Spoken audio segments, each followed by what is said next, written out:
Hi, welcome to Richard Gabili YouTube channel, and for today's tutorial, I will be teaching you on how to change typing style in voiceover on iPhone X. But first, kindly subscribe to this channel and don't forget to hit the subscribe button and the bell to notify you for the new updates. And let's start! Using your iPhone X, from your home screen first, go to Settings. Then in the Settings, scroll down and find the Accessibility and then tap. Then in the Accessibility, go to Vision section and then tap the voiceover.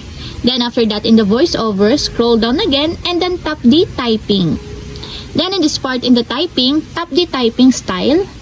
Then in the typing style, if you want to change it to touch typing, just tap it until there's a check mark on the side. And lastly, if you want to change it to direct touch typing, just tap it also until there's a check mark on the side. And if you want to change it back to default typing style, just tap it again, the standard typing, just like this.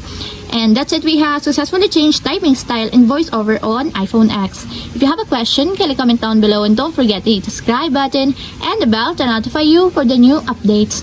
And thank you for watching!